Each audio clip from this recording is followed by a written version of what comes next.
Is Xbox dominating the gaming industry right now? The answer to that is, in a sense, kind of complex. However, we have a very good starting point to be able to realize or figure out exactly what is going on. The starting point is from PlayStation's leaked internal documents. I almost think this was actually done by a third party in terms of this analysis. Buried within it is one line. After the context is built surrounding Activision's acquisition, the analysis pretty much makes a claim saying Sony's pillars are already dated and behind the competition. This is a good starting point to try to understand if or not Xbox is dominating the market.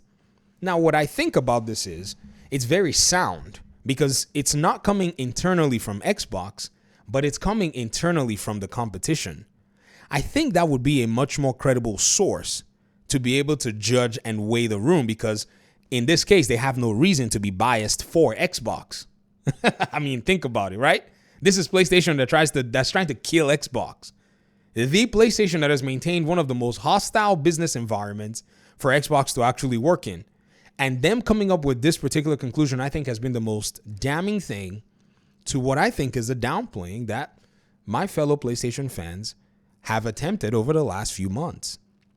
I think there is a God. Not that I think, I know there's a God in heaven. There's no way I'm over here as a YouTuber fighting with these PlayStation fans trying to tell them, guys, I don't think you understand, but the gaming scene has changed, only to be handed this document on a platter. The events are unfortunate. Don't get me wrong. I'm not going to sit here and not tell you that the events, were all fine and dandy. However, in what world would we have seen internal analysis and documents about how PlayStation views its opposition when it had created the optical illusion that it was basically the market leader? This, in my opinion, is very interesting. You see, the optical illusion has been so strong that when I actually use the word dominance, like in my video where I said Xbox's dominance has weakened PlayStation's third-party exclusivity strategy, I saw a comment from one of my longtime audience members and I would say at this point, a PlayStation fan like myself, they said Xbox dominance, 6 laugh emojis. So I responded with the simple statement from the internal analysis saying Sony's pillars are already dated, and I said outdated. I'm sorry. Let me go ahead and edit this, guys. Sorry. Are dated, right? Let me see. I was quoting you from the top of my head. I need to learn this. Sony's pillars are already dated and behind the competition. I should learn it like the mantra that a lot of Xbox fans say, like Xbox is dead. Xbox is dead. Like, the software. I should be saying Sony's pillars are dated. Sony's pillars are dated, and just, memorize it.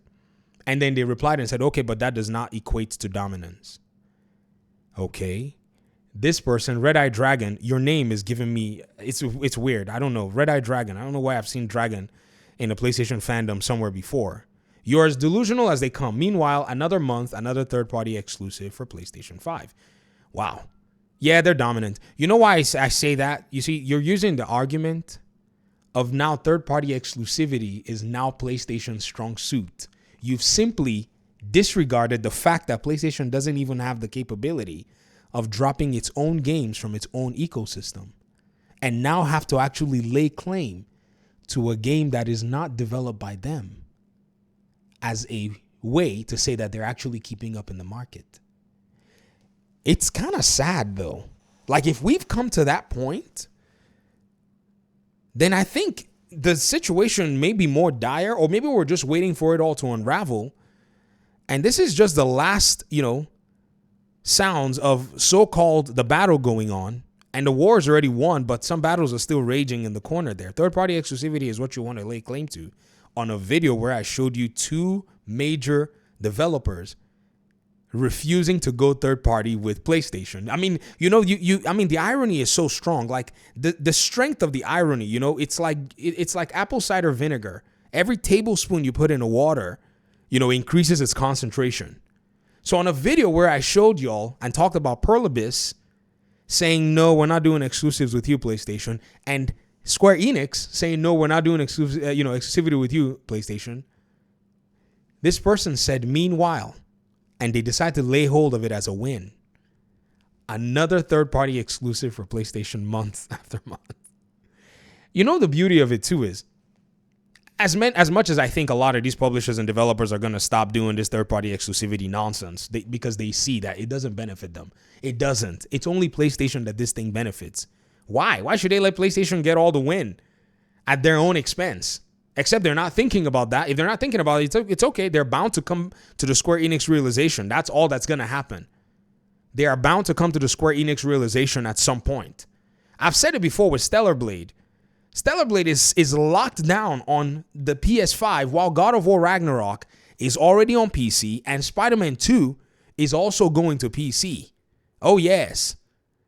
So PlayStation is pushing all their games into the PC ecosystem and to Nintendo Switch and some even to Xbox, like MLB The Show. Yeah, sure, it wasn't them, it was MLB. Shut up.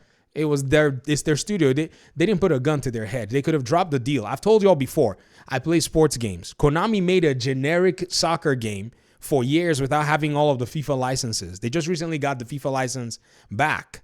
Shout out to the comment section. Somebody was telling me to look into that. I did look into that. So don't give me that, oh, it was MLB's fault. Sony should have taken their dominance and said, screw you, MLB. We'll go make our own generic baseball game and walk away and still done fine. But no. They're over there churning out a game for not just Xbox, but for Game Pass as well. Yeah, tell me that that's not capitulating on your core pillars, the one that you've actually held, the one that is dated and behind the competition. Guys, I know we throw the word cope around, but I don't want to do that because I feel like that's not going to properly explain this level of downplaying and this level of actually just denying what the reality is. I see it all the time. It's good to just face reality. It's good to not try to maybe find a way to go ahead and, tweak the perception at the end of the day. You've hinged your entire gaming, and this is what can happen, on an ecosystem, not necessarily based on the fact that you enjoy the ecosystem for the games that you play in the ecosystem, but just the, I would say the illusion that the ecosystem is stronger because it's able to block games from going to the other ecosystem, when that's not necessarily been a good way to actually compare why you actually bought that ecosystem. Because you could have gone to PC. That's why PC players look at the PlayStation community, and that's why you get laughed at a lot. I genuinely think now I know, and I never would have taken that stance before because I played on PlayStation for so long.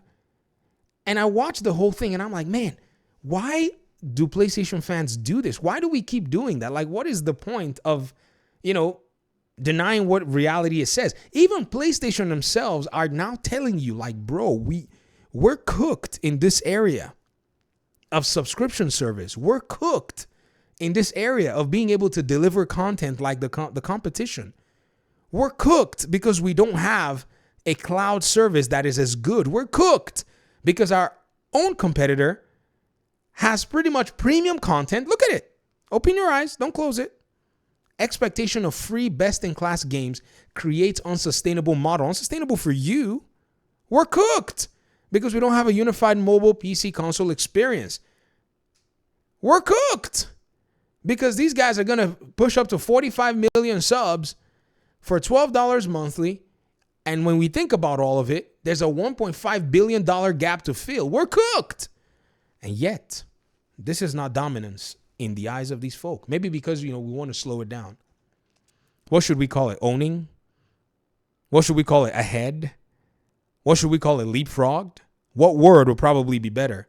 I take leapfrog. You know why? Because PlayStation said leapfrog over here.